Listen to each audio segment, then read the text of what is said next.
Bonjour et bienvenue à l'épisode 53 de What is Love Podcast. Je m'appelle Meggy Et moi, Saïsata. et on est ravis d'être de retour avec un nouvel épisode. Halal Love!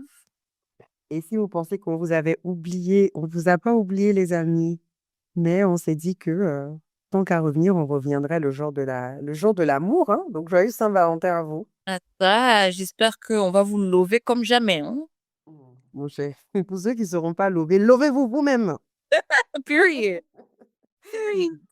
Célébrez bien et profitez-en pour célébrer toutes les formes d'amour. Donc, que ce soit votre famille, vos amis, vous-même. Bonne fête de l'amour à vous. Yes, yes. Et bonne écoute.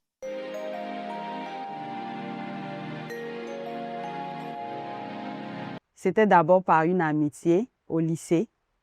Moi, j'étais en classe de seconde et lui en troisième. On a un ami en commun, en fait, qui l'a fait venir à notre club de culture et de loisirs. Et quand il est venu ce jour-là, l'ami en commun nous a présenté, il nous a dit, ah, on va travailler ensemble avec lui, on va faire une pièce de théâtre. Donc, c'est comme ça qu'on a commencé à discuter et tout. Et puis, voilà, c'est parti comme ça. Du coup, nos classes étaient un peu éloignées, mais presque chaque soir, il passait en fait de notre côté. Et j'avais mes copines avec qui je marchais, on était 3. Et donc, quand il venait, on avait un petit bonheur comme ça de 5 personnes où on partait toujours en fou rire. Et puis, ils habitaient dans le même quartier. Donc, les soirs, on rentrait ensemble à la maison, tout ça. Donc, c'est par cette amitié, on va dire, insouciante de l'adolescence comme ça qu'on s'est connus. Et à ce moment-là, en fait, on n'aurait jamais, jamais imaginé qu'on allait finir ensemble, quoi. C'est-à-dire qu'on nous aurait dit ça, qu'on allait dire à la personne, mais tu es malade, en fait. Parce que moi, j'étais un peu garçon manqué. On courait ensemble au terrain des PS. Parfois, on jouait un peu au foot, ce genre de choses-là. Donc, il ne me voyait pas, en fait, comme une femme. Voilà, c'était pour lui sa camarade, son pote, on va dire comme ça. Donc, à ce moment-là, franchement, il n'y avait aucune idée de ce que l'avenir allait nous réserver. C'est-à-dire que cette amitié, elle a commencé, je pense qu'on était en 2005-2006, l'année scolaire, et on n'a jamais rompu le contact jusqu'à aujourd'hui. Et après, le théâtre et tout, on avait beaucoup de points en commun du côté musique. Lui, il avait un groupe. Et ils avaient une personne qui était partie, qui cherchait à remplacer une chanteuse. Et moi, je les ai rejoints. Voilà, donc on a formé un groupe de 5 et ça nous a encore plus rapprochés parce qu'à partir de ce moment-là, je suis rentrée pleinement, on va dire, dans sa famille, ses amis et tout. J'allais à la maison, tout le monde me connaissait et c'est comme ça aussi qu'on l'a connu chez moi. Et c'était comme ça, en fait. Et même chez nous, on le disait ton frère. C'est comme ça qu'on l'appelait. Et quand moi aussi, je venais à la maison, sa maman disait, ah, ta soeur est venue. Donc, c'était vraiment l'amitié, quoi. Voilà, on a fait plein de choses jusqu'au bac. Après le bac, moi, j'ai changé de commune parce qu'on était à Bobo. Moi, je suis partie rester chez ma tante à Marcory parce que je devais continuer et tout pour faire le BTS. Lui aussi, il est parti chez un oncle. Mais malgré ça, on n'a pas coupé le contact. Avec le groupe, on se voyait, on faisait nos plans, on participait à des concours, on organisait des petits shows, tout ça. Et on n'avait tellement pas, en fait, d'idées, on va dire, genre de se dire que demain, quelque chose peut se passer entre nous, qu'on se confiait sur tout. Chacun venait raconter un peu ses déboires, ses petits coups de cœur. Et lui-même, il le dit souvent, il dit qu'on a eu 3 rencontres. La rencontre amicale. Ensuite, il y a eu, on va dire, une deuxième rencontre spirituelle. Et puis après, la rencontre de nos cœurs, en fait.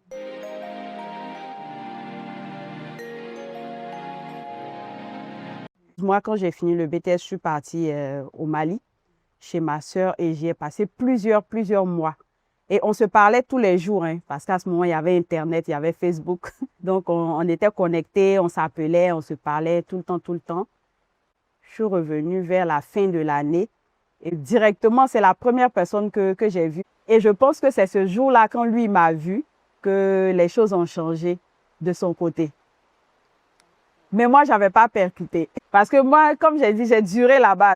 Pendant 6 ans, on s'est vus presque tous les jours.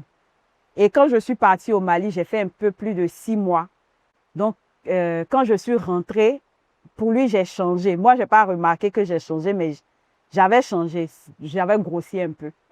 J'avais commencé à être un peu plus féminine parce que j'étais chez ma sœur. Elle est très féminine. Et par exemple, je ne me maquillais jamais, mais quand je suis venue, je mettais un peu de gloss. Donc, ça a changé chez lui. Sauf qu'il n'a pas osé. Il n'a pas osé le dire. Il faisait peut-être des allusions comme ça. Plus de compliments qu'il ne faisait pas avant. Genre, par exemple, quand on doit se voir en groupe, que j'arrive et puis, genre, il me dit, ah, mais t'es trop belle, en fait. Chose qu'il ne disait jamais avant. Genre, il pouvait le dire à d'autres filles, mais pas à moi, en fait. Voilà, donc ce genre de choses-là où des amusements, genre, je vais venir te marier et je lui disais, mais tu es malade. Genre, c'est pas toi, en fait.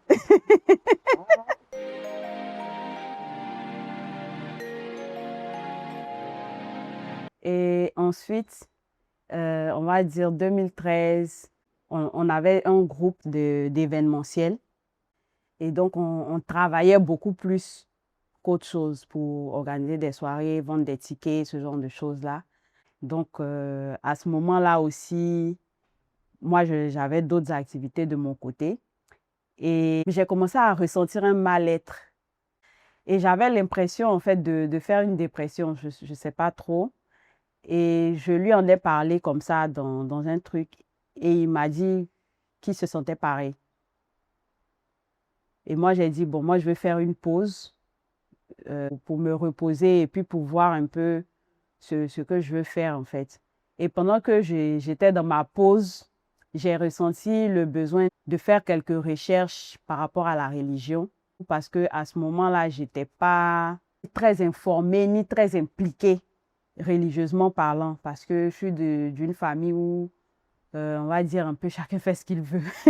Tu as des chrétiens, tu as des musulmans, tu as des, je ne sais pas encore. Voilà, donc j'étais un peu comme ça en fait. Voilà, et j'ai commencé à me rapprocher, à poser des questions, à lire des trucs et tout.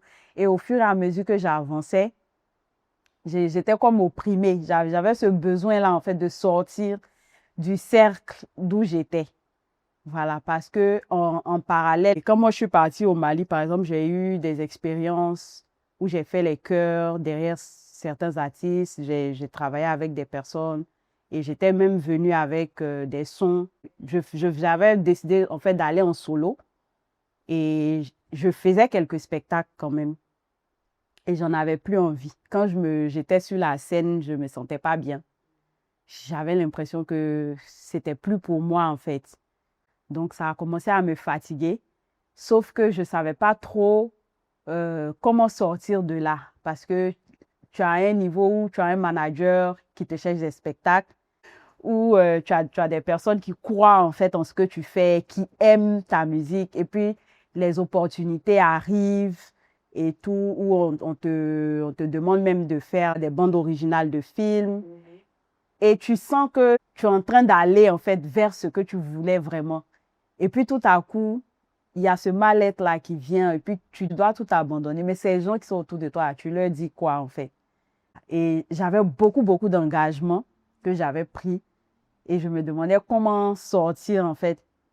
Comment leur expliquer que en fait, je ne veux plus chanter. Donc, c'était très difficile. Et je me suis dit, bon, je vais faire une pause, je vais faire un break. Et c'est dans cette période-là, comme ça, un soir, je suis en décembre 2013 et je l'ai appelé et j'ai commencé à lui expliquer en fait comment je me sentais, ce que je voulais faire. Je voulais apprendre un peu plus sur la religion, je voulais me rapprocher un peu plus de Dieu. Je sentais en fait qu'il fallait que je me rapproche de la foi, mais je ne savais pas comment, ni par où commencer et tout. Et lui, comme ça, quand j'ai fini de parler de mes problèmes, il m'a dit que franchement, il se sentait pareil et qu'il ne savait pas en fait à qui en parler. Et il est même étonné, en fait, que moi, je l'appelle pour lui dire ça. Parce que j'avais remarqué aussi que dans la même période, il s'était beaucoup renfermé aussi sur lui-même. Alors que lui aussi, il partait vers une carrière solo et il avait beaucoup d'opportunités. Il avait même un contrat avec un artiste dont je ne dirais pas le nom, sous la main qui devait signer. Et il n'arrêtait pas de tourner en rond, en fait. Donc, on a parlé ce jour-là jusqu'à une certaine heure. On s'est dit, bon, si on veut regarder, en fait, tout ce qu'il y a autour, on ne va jamais le faire. Donc, qu'est-ce qu'on va faire? On va disparaître tous les deux au même moment. Donc, on a pris la décision comme ça. Et le même soir, on a décidé que quand on raccroche, on casse nos puces, on change de numéro, on disparaît vraiment. Genre, on ne sort plus de la maison, plus personne ne peut nous joindre. Et puis voilà. On va prendre le temps, en fait, de savoir ce que Dieu attend de nous. Et puis, après, s'il faut s'excuser, on va s'excuser, en fait. Donc, c'est comme ça qu'on a cassé nos puces. Et on a décidé de ne plus sortir de la maison pendant un bon bout de temps. Et tout le monde nous cherchait. Donc, on a fait comme ça pendant quelques semaines. Et après, on a commencé à se partager des vidéos de prêche, se partager des livres. Et je me rappelle, il a acheté le livre de Diams et il est venu à la maison me l'offrir. En fait, nous, on était très fans de Diams aussi. Et quand on a lu le livre tous les deux, ça nous a confortés dans ce qu'on voulait, de tout arrêter. Et quand je suis ressortie de là, début 2014, avec mon voile sur la tête, c'est-à-dire je ne me suis pas posé de questions, je me suis dit, si je réussis à passer décembre avec toutes les tentations, tous les gombos que j'avais, si mon manager ne m'attrape pas, si je réussis à survivre en fait à cette bataille-là et que je rentre en janvier sans être allée à aucun show, je me voile le lendemain. Donc, quand j'ai réussi là, j'ai passé l'année, j'ai pris le voile. À partir du moment où je me suis couverte, que j'ai commencé à faire mes 5 prières par jour, que j'ai commencé à me repentir, à parler à Allah, franchement, tout le mal-être que j'avais ressenti les 2 dernières années, tout a disparu. La dépression, quoi, tout est parti. Je me sentais tellement bien dans mon corps que je me suis dit, je suis à ma place en fait. Donc, quand je me suis sentie assez forte pour pouvoir parler de comment je me sentais, j'ai recontacté les gens pour m'excuser, pour leur dire ce qui n'allait pas, pour expliquer que je ne voulais plus chanter. Et voilà, ça n'a pas été facile, j'ai perdu beaucoup d'amis. Mais bon, ce n'était pas si grave que ça. Et lui aussi, de son côté, il a fait pareil. Et ça nous a rapprochés encore plus parce que quand personne d'autre ne nous comprenait, tous les deux, on se comprenait. Donc, on a commencé maintenant à partir à la mosquée, à aller dans les prêches. Chaque fois qu'il y avait des conférences organisées, on s'organisait pour partir ensemble, pour aller écouter parce que c'était devenu notre seul loisir. Voilà, on s'échangeait les vidéos. On se disait, ah, est-ce que tu as vu la nouvelle vidéo de tel imam? On s'échangeait les lectures coraniques et tout. Et franchement, c'était trop bien. Et à ce moment-là, je pense qu'une fois, je suis allée chez eux, on était chez sa maman. Et puis, il a ramené en fait ses sentiments sur le tapis. Sauf que cette fois-ci, il n'a pas fait comme d'habitude, genre où il faisait que des allusions.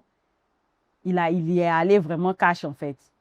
Il a dit, ah vraiment, de toute façon, je vois en fait où on s'en va là. Faut que je te dise que mon regard a totalement changé. Je ne te vois plus comme je te voyais avant. Là, moi, je veux vraiment faire quelque chose de sérieux avec toi. Et j'ai eu peur. J'ai dit non. Et je me disais que lui, avec tout ce qu'on a construit, tout, il suffit d'un petit faux pas et puis on gâche tout en fait. Donc, je ne voulais vraiment pas gâcher ça. Il y avait ça. Il y avait aussi comment est-ce que les gens allaient nous voir, surtout nos amis. J'appréhendais en fait les jugements et beaucoup de choses. Donc, je lui ai dit non, non, pas maintenant. Genre, je ne sais pas. Peut-être après, mais là, je ne percute pas. Il faut que j'ai le temps, en fait, de bien voir les choses. Je ne veux pas me précipiter et tout. Donc, il a dit, OK, c'est qui est sûr, je suis là. Donc, à ce moment-là, quand je suis retournée à la maison, j'ai dit, bon, je vais en discuter un peu avec mes sœurs. Et quand j'ai parlé à mes sœurs elles m'ont dit, mais tu es folle en fait de dire non. Genre, elles m'ont dit, non, mais c'est pas possible, tu ne peux pas dire non. Et même ma grande sœur chez qui j'étais allée au Mali, elle était là à ce moment-là. Elle est plus âgée que moi de 10 ans, c'est l'aînée, mais on est très proches. Et elle m'a dit, tu as une telle complicité avec lui que tu n'auras avec personne d'autre. Donc, il faut voir en fait, parce que c'est quelqu'un à qui tu t'es tellement confié, il sait tout de toi. Et ça ne l'empêche pas en fait de vouloir vraiment que vous construisez quelque chose. Donc, moi, je pense que tu ne pourras pas être aussi heureuse et épanouie avec quelqu'un d'autre, quoi. Donc, si tu penses qu'il n'y a pas de sentiments, bon, essaie de voir. Sinon, moi, je pense que c'est la meilleure personne. Donc, à partir de ce moment, j'ai dit, bon, c'est pas grave, je ne vais pas me précipiter non plus. Je vais me donner du temps et tout. Et donc, après ça, on continuait quand même de se voir, de parler, tout ça, tout ça. Et moi aussi, j'essayais de voir un peu, de l'observer un peu plus autrement. Et à ce moment-là aussi, vu que je m'étais bien rangée, je me disais, il ne faudrait pas refaire les mêmes erreurs, il faut essayer de suivre la religion bien carré. Donc, pour cela, si tu peux te marier, marie-toi, quoi. Voilà. Donc, j'avais des prétendants, beaucoup. Et chaque fois que j'allais à un rendez-vous, il y avait un truc qui coinçait. Et chaque fois, je venais lui raconter. Et un jour, il m'a dit, la seule personne qui peut te supporter là, c'est moi. Et tu continues d'aller écouter les gens. Donc, j'ai pris ça pour rire. Et puis après, il m'a redonné un autre rendez-vous. Il m'a dit, ah, faut venir chez maman là-bas, on va se voir. J'ai dit, OK. Sauf que, genre, d'habitude, on se voit, on est en décontracte et tout. Mais ce jour-là, il s'est mis sur son 31, une tunique dans un pagne woodine, je me souviens très bien. Il a mis des chaussures fermées, lunettes, comme s'il partait vraiment à un rencard de malade. Et quand il est arrivé, parfum et tout, il a dit, mais hey, tu vas où? Il dit, non, c'est pour toi. Donc, franchement, ça m'a touchée, ça m'a vraiment touchée. Et je peux dire que c'est ce jour-là que je l'ai vu carrément autrement. Je l'ai trouvé hyper beau. Il est même venu avec un cadeau. Il est venu s'asseoir, il m'a dit, assieds-toi, je me suis assise. Au début, je riais. Donc, il était un peu stressé, il a un peu bégayé. Mais, en fait, il est venu me détailler pourquoi et comment c'est lui qu'il me faut dans ma vie. C'est comme s'il avait fait tout un dossier pour venir me prouver que si je suis sa femme, je serai la plus heureuse. Il a passé au moins 1 heure à 2 heures du temps en train de me détailler chaque petit recoin de ma personne et de me dire ce que lui, il compte faire pour me rendre heureuse. Et franchement, j'étais bluffée en fait parce qu'il a mis la barre très haut. Et à partir de ce moment-là, moi, j'étais plus sereine. J'étais plus sereine du tout. À ce moment, je lui ai dit, bon, OK, tu as toutes les qualités et tout. Tout ce que tu as dit, c'est bon, c'est vrai. Tu es tout beau aujourd'hui, tu me plais et tout. Mais je suis en train de chercher du boulot là. Tu n'as rien. On fait comment? Là, tu ne peux pas m'épouser là tout de suite. Donc, tu es en train de me dire tout ça et que je prenne un engagement et que je m'asseye pour attendre que tu aies les moyens de venir m'épouser. Il me dit oui. Il dit, mais est-ce que toi-même, tu sais à quel moment tu auras les moyens? Il dit non. Il dit, mais tu as vu que c'est compliqué.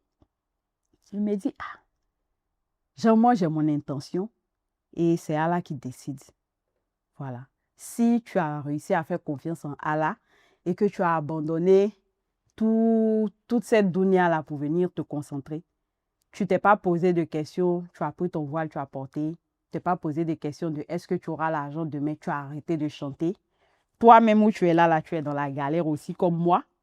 Donc, tu ne peux pas me dire que parce que je n'ai pas l'argent, on va chercher l'argent. Donc, je ne savais plus quoi dire. Je suis restée là et puis je lui ai dit, bon, ok, j'ai compris. Il m'a dit, tu as compris, Jean, tu acceptes ou bien tu as compris, Jean, tu vas réfléchir. J'ai dit, bon, attends, je vais rentrer à la maison d'abord pour remettre mes idées en place. Je ne vais pas te perdre le temps, en fait. Le soir, je vais t'appeler.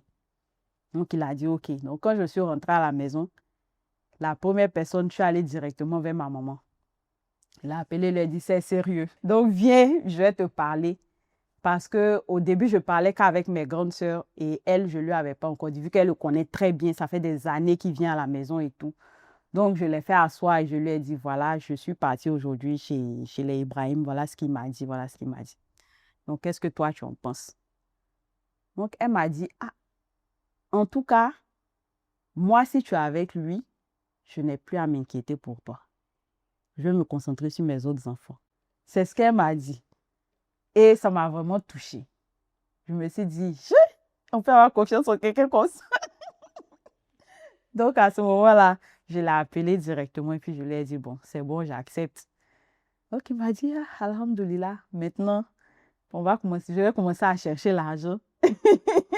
Et je lui ai dit, en tout cas, cherche bien, mais quand je me projette, je ne veux pas faire plus de 2 ans dans le cheminement. Mais franchement, je ne veux pas dépasser ça parce qu'on sait que ça va nous demander beaucoup, beaucoup de discipline parce qu'on a voulu partir en fait sur quelque chose de vraiment halal. Nous deux, on sait d'où on vient, on sait comment est-ce qu'on a pris la foi à bras le corps, on sait où on veut aller et il ne faudrait pas en fait qu'on se corrompe. Si on veut venir commencer une relation, il faut que ça commence dans le licite, il faut que ça se termine dans le licite. Donc, ça ne sera pas facile parce que déjà, on était habitué auparavant à se taper dans les mains, on est habitué à se faire des accolades, on est habitué à se bisser dans le dos, à courir ensemble, à s'attraper la main. Donc, ce sont des choses, à partir de maintenant, tu sais que, vu que tu as pris une autre trajectoire, ce sont des choses que tu ne peux plus faire. Et surtout, si vous êtes parti sur une base qu'il y a une relation entre nous et qu'on veut aller se marier, à partir de ce moment, ça devient encore plus dangereux. Donc, vraiment, l'idéal aurait été qu'on ait les moyens, qu'on se marie là tout de suite.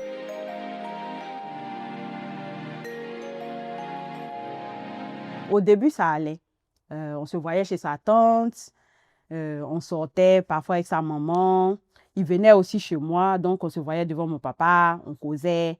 Après, si on doit aller dans la cour, par exemple, mon papa peut être au salon, nous, on est au milieu de la cour. J'ai ma chaise là, il a sa chaise là. On cause, en tout cas, on discutait beaucoup. On s'appelait aussi au téléphone, on se parlait, tout ça. Donc, ça allait. Et puis, juste après, il a commencé un stage. On se disait, bon, peut-être qu'après, après les 3 mois, ils vont le garder.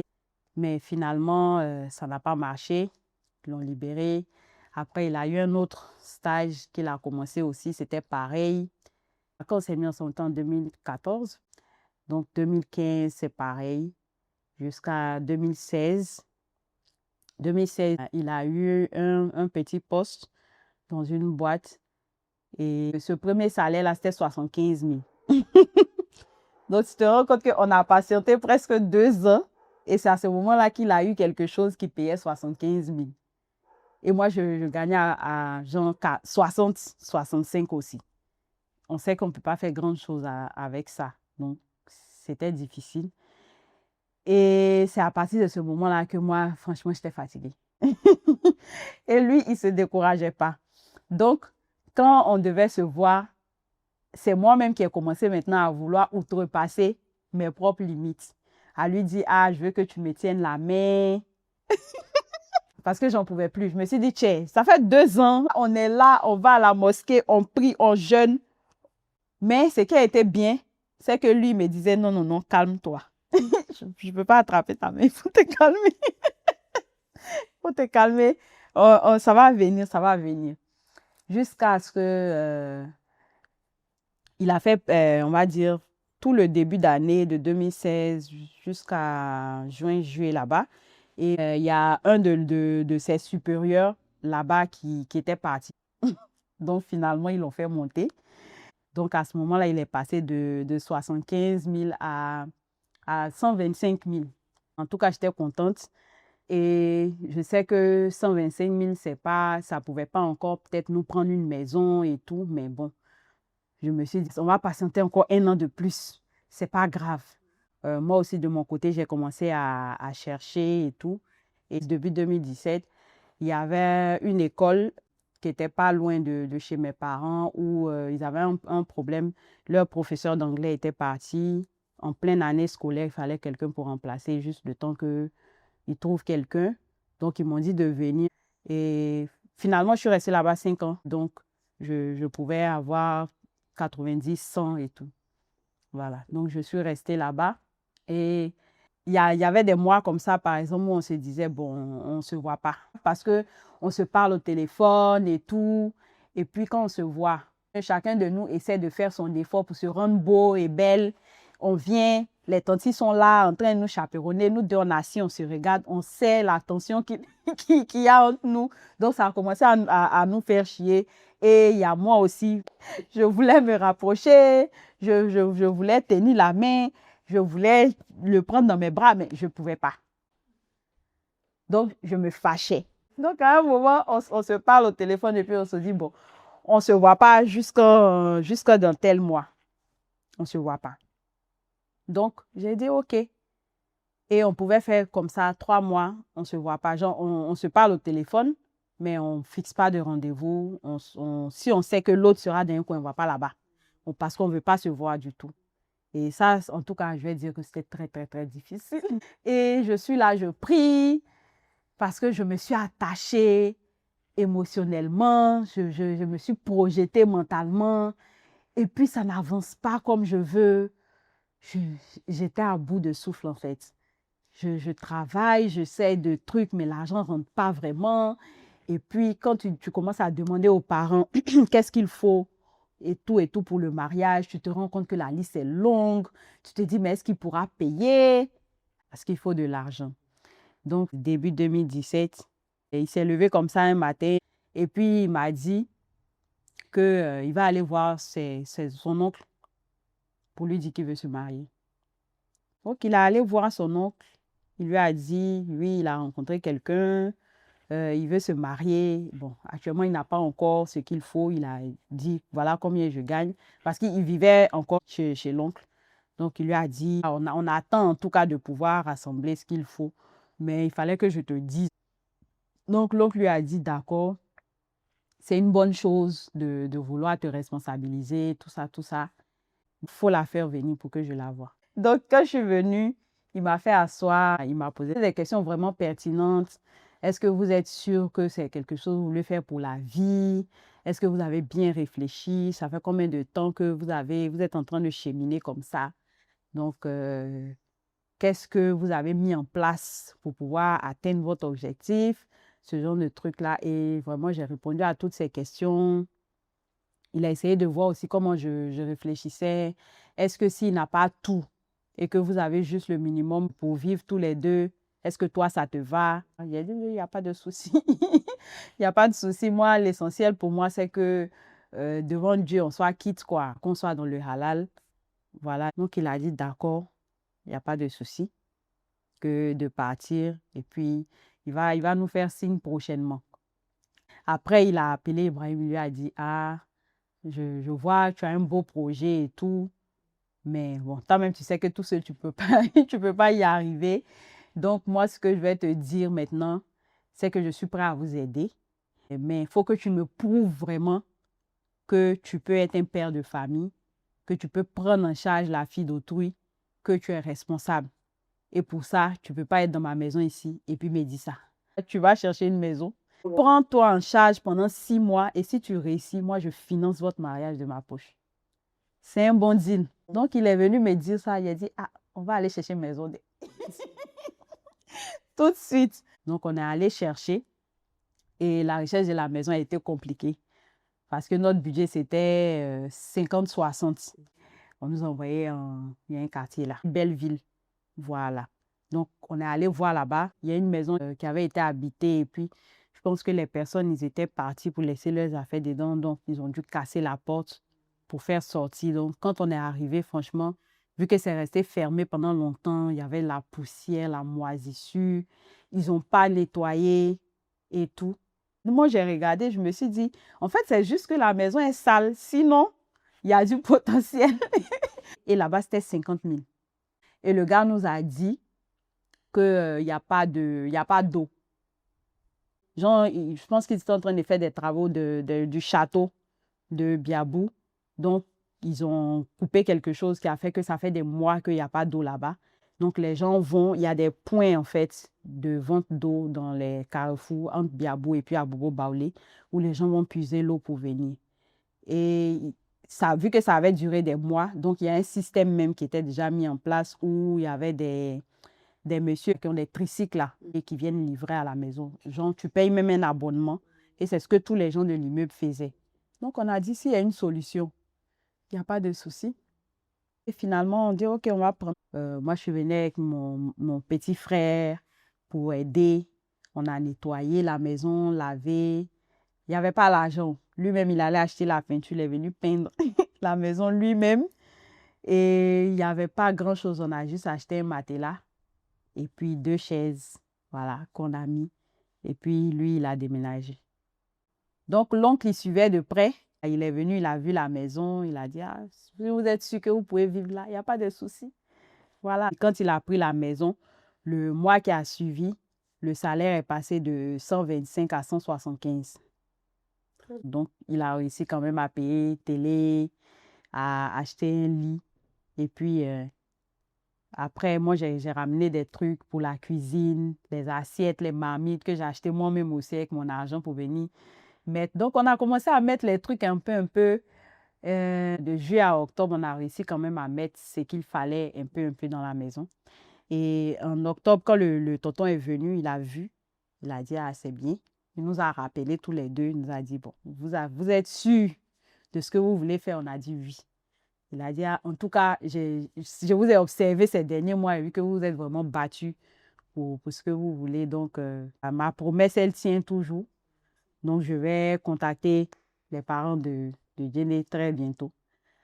Et c'est comme ça. Un soir de novembre, je rentre à la maison et puis j'arrive, il y a un panier en fait sur la table. Et puis mon papa me dit, ah, tes 3 collants sont arrivés. Vraiment, j'étais très contente. Je me suis dit, ah oui, enfin, ça a avancé.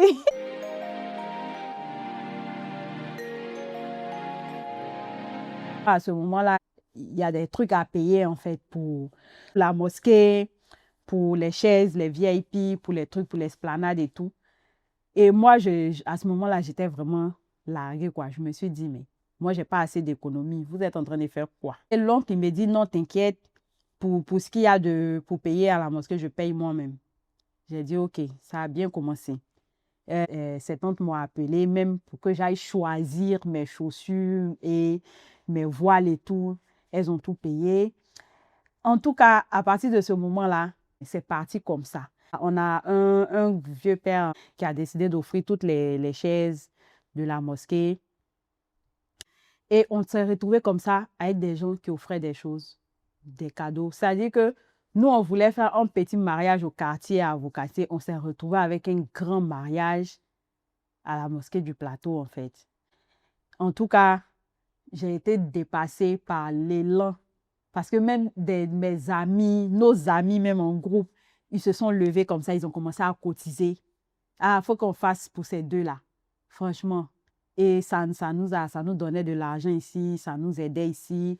J'ai des tantes qui ont envoyé des bazins, j'ai des grands frères qui ont envoyé des sacs de riz, des trucs à la maison pour que maman fasse beaucoup à manger. Et même du côté d'Ibrahim, franchement, ils ont fait des convois. Ces tantes ont fait des convois pour quitter à Bondoukou. Ils ont pris des cars et des cars pour venir. La mosquée du Plateau était pleine à craquer. Et je ne croyais pas, en fait. Et à la réception, il y avait tous les imams du quartier d'Abobo. Ils étaient alignés comme ça, ils étaient au moins 5 et qui ont fait le walima à tour de rôle, qui ont fait les bénédictions à tour de rôle. Franchement, on était dépassés, alors qu'on n'avait presque rien en poche. Donc, franchement, c'était très émouvant. on ne s'attendait pas à autant d'amour, autant de bénédictions, de sacrifices. C'est-à-dire que le mariage a été tellement grandiose qu'on était nous-mêmes choqués, en fait, de la grandeur du mariage. En tout cas, à partir du mariage, Dieu a commencé à nous montrer, en fait, sa puissance pour nous dire que vous avez fait le bon choix. Il y a une de ses cousines qui nous a fait un trousseau de vivres. En fait, elle a fait des bassines entières avec des cartons d'huile, des sacs de riz, de tout ce qu'il faut pour manger pendant des mois. Et même pas une semaine après le mariage, il a encore eu une augmentation. Il est passé à 200 000. Voilà, donc les choses ont commencé en fait à évoluer. Et on a fait, on va dire, 1 an comme ça, jusqu'à ce que je tombe enceinte de mon premier. Et quand je suis tombée enceinte, il y a eu des complications parce que j'avais eu un kyste sur l'ovaire droit qui ne faisait que grossir et comprimer l'enfant. Donc, il fallait surveiller et c'était des échographies chaque 2 semaines. Il y avait plein d'examens, de sang, de trucs. Et vraiment, c'était compliqué. Mais bon, on ne voulait pas déranger les parents et tout. On voulait vraiment se soutenir, faire nos choses entre nous. Donc, je peux dire que ça a été les moments compliqués de notre mariage et les moments aussi révélateurs parce que souvent, c'est dans la souffrance aussi que tu vois à quel point l'autre est vraiment prêt pour toi. Voilà, parce qu'il y avait des jours où, par exemple, il se privait de manger, il marchait pour diminuer le transport. Il y a aussi le fait qu'il ne mangeait pas à midi. Soit si on avait des restes à la maison, il partait ça au travail et pour manger là-bas. Et s'il n'y avait pas de reste, il ne mangeait pas. Il préférait jeûner. Comme ça, quand il rentre le soir, c'est le soir qu'on mange pour pouvoir avoir l'argent pour l'hôpital. Je l'ai vu faire tellement de sacrifices que franchement, c'est pas possible. Et ensuite, quand je devais accoucher, c'était par césarienne parce qu'on devait faire une double opération, déjà sortir l'enfant et puis couper aussi le kyste. Donc, ça allait coûter un peu plus cher. Et ce qui m'a vraiment touchée, c'est que il a pris tout son salaire, il a mis tout ce qu'il avait mis de côté, il a tout payé à l'hôpital. J'ai accouché d'une grande clinique à la Riviera 3 avec un bon gynécologue. Elle s'est occupée de moi. J'ai été hospitalisée les 3 jours. Il s'est débrouillé pour payer. Et il a pris son congé paternel de 3 jours là, juste avant que je rentre à l'hôpital. Donc la veille, il a fait les sacs avec moi. Il m'a accompagnée. Il est resté avec moi les 3 jours à l'hôpital. Malgré le fait que ma grande sœur avait tenu à rester. Ils sont restés tous les deux. Il y avait le lit des invités où ma grande sœur dormait et lui dormait par terre. Il a dormi par terre sous mon lit là pendant 3 jours. Et dès que j'avais besoin d'un truc, il se levait pour aller chercher. Quand ma soeur avait besoin d'un truc, il se levait pour aller chercher. Je me rappelle qu'il y a une de ses tantes même qui est venue me voir à l'hôpital et qui lui a demandé, mais toi, tu fais quoi ici? Que c'est une affaire de femme, tu fais quoi ici? Il a commencé à un peu parler sur lui. Il a dit non, que lui, il a sa place. Ça veut dire qu'il a assisté à l'accouchement. Il n'est pas sorti de la salle pendant l'opération. Il est resté. Il a coupé le cordon. Et c'est quand on est parti avec le bébé qu'il est parti avec le bébé. Et il est resté avec moi tout le long jusqu'à ce que, à la sortie de l'hôpital, il aille me déposer chez ma maman parce qu'elle tenait à ce que j'aille là-bas. Et là-bas, ça ne s'est pas très bien passé aussi parce que ça a coïncidé. Il y a ma grand-mère qui était un peu malade, qui était arrivée du Mali. Ma maman devait la soigner. Il y a mon papa qui ne se sentait pas bien. Donc, elle n'avait pas assez de temps pour moi. Donc, je devais un peu me débrouiller seule. Et comme tout ce temps-là, je n'avais pas passé du temps loin de lui et l'enfant me fatiguait, je n'arrivais pas à dormir les nuits. Donc, j'étais un peu en dépression, en fait. Voilà, parce que lui, il venait les week-ends. Et qu'est-ce qu'il faisait pour pouvoir compenser avec l'argent? C'est qu'il se cachait pour dormir au travail. Il ne rentrait pas à la maison. Toute la semaine, il avait son tapis de prière qu'il gardait dans son bureau. Donc, quand tout le monde s'en va, il sort, après il revient. Et il se lave là-bas, il mange au kiosque, il dort là-bas. Pour pas à payer le transport pour aller à la maison tout seul. Et comme ça, il économise l'argent là pour que le week-end, il puisse payer le transport pour venir me voir chez ma maman et puis retourner. Donc, il a fait ça 4 week-ends. Et chaque fois qu'il venait, il voyait que mon état, c'était pas ça, c'était bizarre. Donc, le 3e week-end, il a dit, tu vas pas rester. Donc, il est retourné au travail. Il est retourné, il allait demander son congé annuel. Heureusement, son patron, il a été compréhensif. Il lui a accordé. Donc, la semaine qui a suivi, il est revenu me chercher. Quand on est arrivé à la maison, en tout cas, il m'a laissé dormir. Donc, il gérait le bébé, il gérait la nourriture, il gérait tout. Tout. Et même quand il a fini ces 1 mois et qu'il retournait au travail, je ne faisais pas grand-chose. Je restais avec l'enfant toute la journée. Genre, je lui donnais à manger. Ce que je peux faire, je fais. Si je suis fatiguée, je laisse. Quand il rentre le soir, il prend le relais. Et franchement, c'est un très bon papa.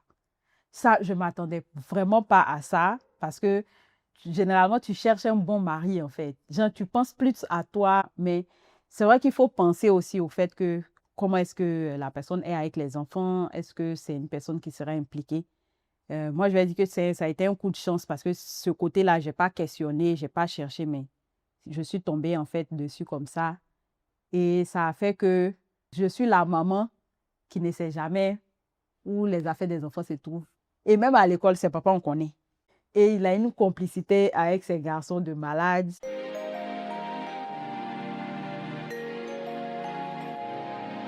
Donc, le deuxième aussi, ça a été rapproché.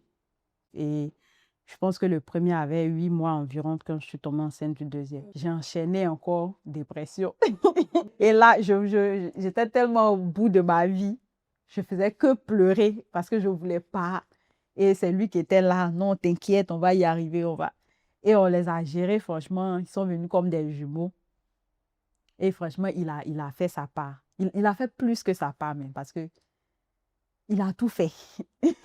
Il a tout fait. Et la façon dont ça a été rapproché, c'est pour dire aussi que financièrement aussi, là, c'était... Parce que le temps même qu'on se relève du premier et puis un coup, le deuxième, c'est pas possible.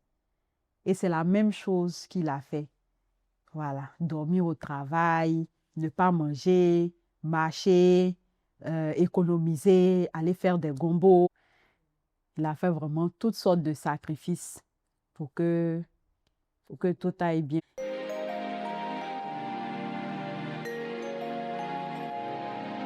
Et finalement, là où il était, là, c'était un peu compliqué. Donc, il voulait un peu avancer, mais il n'arrivait pas. On le cantonnait toujours au même poste et tout. Et c'était devenu bizarre. À un moment, je ne sais pas si elle dit, il a commencé à faire une dépression. Ça n'allait plus parce que la pression. Et finalement, il a trouvé autre chose. Et on va dire un peu grâce à moi, parce que j'ai rencontré quelqu'un à un événement. Et puis, elle était dans un recrutement. Elle a fait le processus jusqu'à la fin.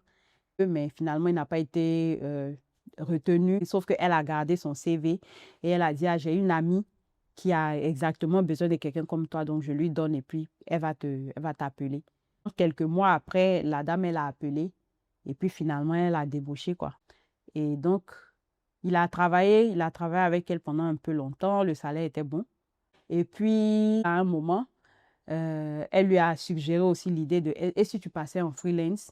Puis moi, je suis ta première cliente. » Moi aussi, de mon côté, dans ma carrière d'écrivain, ça commence à vraiment prendre parce que je suis arrivée à un niveau où j'avais 7 livres et ça a commencé à me prendre tout mon temps de pouvoir vendre et tout. Donc, actuellement, on est à 8. On a eu beaucoup, je vais dire, de difficultés financières depuis le début jusqu'à ce que les 2 garçons naissent. On va dire c'est après leur naissance que les choses ont commencé à vraiment s'améliorer. Et finalement, quand il est passé en freelance, il a vu que ça a été la meilleure chose. Donc, actuellement, il a son entreprise, il a des clients, il a des collaborateurs et tout. Et c'est quelque chose qui a grandi. Et comme il aime bien rester à la maison, on a encore déménagé. On a pris une maison bien grande cette fois-ci où il a son bureau à la maison.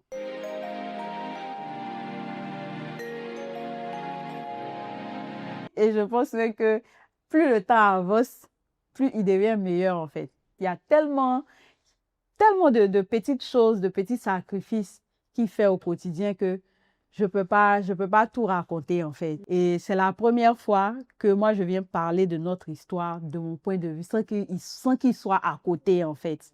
Parce que généralement, c'est lui qui va dire oui, ma femme, elle est comme ça. Mais en vrai, il mérite plus que moi je parle de lui, de ce qu'il fait. Et je me suis dit aussi, c'est une bonne occasion parce que peut-être qu'il ne se rend pas compte à quel point il est extraordinaire en fait. Voilà, donc je veux vraiment le remercier pour tout ce qu'il fait tous les jours au quotidien parce que c'est le quotidien même qui fait le mariage. Je le remercie beaucoup d'être le mari incroyable qu'il est, d'être le meilleur papa du monde qu'il est pour ses enfants. Et je suis très, très heureuse à ses côtés sur tous les plans, on va dire humainement parlant, mentalement, financièrement, physiquement, tout. Je suis comblée sur tous les plans avec lui et je prie en fait que Dieu me le préserve pendant très, très, très longtemps.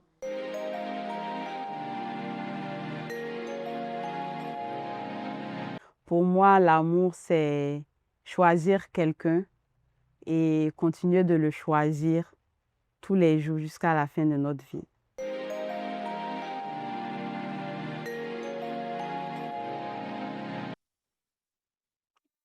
Bon retour. On espère que vous avez apprécié l'écoute de cet épisode et que ça vous a rappelé que l'amour, quand il est bien, quand il est sain, quand il est mutuel, réciproque, en fait, il est doux, quoi.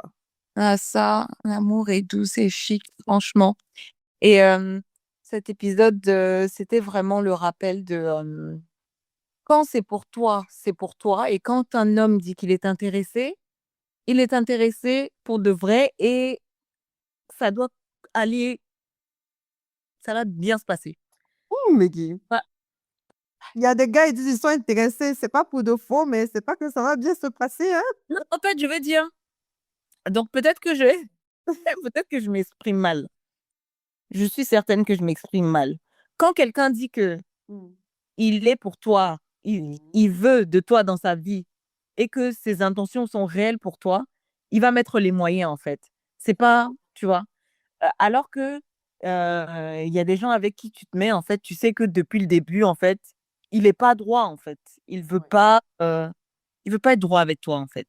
C'est vrai que en vrai aussi, ça me fait penser au fait qu'il faut regarder à quel point est-ce que les actions de la personne vont avec ce que la personne dit. Parce qu'il y a beaucoup de ça dans cette histoire. Il y a Yes. beaucoup de en fait, on peut dire ce qu'on veut, même si ce monsieur dans l'histoire, peut-être n'était pas expressif par rapport à ses sentiments, il y a pas une action qui ne Mhm, dit pas l'amour qu'il a pour sa femme, quoi. mhm, mhm. Et Ah, même quand il était ami. exactement, exactement. C'est beau, c'était beau à écouter. Et il y a l'amour dans le dehors là-bas. Il y a l'amour. Franchement, ouais. Et c'était beau de les voir traverser, en fait, différentes saisons de leur vie et de rester soudés. Je pense que les difficultés financières, dans les débuts de leur carrière n'ont pas été faciles du tout et je pense qu'il y a beaucoup de couples que ça aurait pu briser. Mais eux, malgré tous les challenges qu'ils ont eus, franchement, ils sont restés ensemble et j'ai trouvé ça très fort. Oui, ça nous ramène à l'intersection de deux phrases célèbres. Si c'est pour toi, c'est pour toi. Et aussi, même si c'est pour toi, il faut te battre pour. Et c'est vrai que c'est souvent ou l'un ou l'autre, mais effectivement, c'était vraiment destiné ils étaient destinés l'un à l'autre, je pense. Et d'un autre côté aussi, c'était pas du tout facile, donc ils ont dû vraiment se battre parce qu'à un moment, quand elle parle, des soucis, ben, d'argent, comme tu dis, pour elle, vraiment, il fallait qu'elle se marie pour éviter, de ne pas respecter la religion. Bah, là, c'était une, bataille, en elle-même, ne pas d'avoir aucun contact physique, heu, c'est des tentations, c'est énorme, c'est aussi une bataille, en soi-même. Ouais, Donc c'est à l'intersection de ces 2 phrases-là. vraiment. Et je pense que c'était beau aussi de voir à quel point je pense que les astres, bon, chacun peut appeler ça comme il veut, hein. On peut dire l'univers, les astres étaient de leur côté ou Dieu était de leur côté, mais vraiment, une fois qu'ils ont décidé de se marier, tout était aligné, quoi. tout était aligné et finalement, il n'y a pas un challenge qu'ils n'ont pas pu traverser parce que je pense que leur destin, c'était vraiment d'être ensemble et de se soutenir mutuellement et de s'aimer Ouais. mutuellement. Ouais. En tout cas, on vous souhaite cet amour-là, si vous l'avez déjà, qu'il continue de grandir. Ouais. Et si vous êtes dans des situations où l'amour que vous avez a l'air d'être bancal, que cet épisode soit le rappel que ça peut être mieux. Oui. Donc, Oui, ne vous oui. contentez pas du strict minimum. Ouais, sortez de là, sortez de là. Et prenez vos 2 pieds en cette Saint-Valentin. Nous, on vous dit, sortez de là. En tout cas, si on vous fait sortir le 13, sortez de là. Bon, c'est trop tard déjà parce que ça a sorti le 14. Mais ne vous faites plus avoir. OK? On Voilà. là. On vous dit à la prochaine pour une histoire. Et portez-vous bien. Bisous.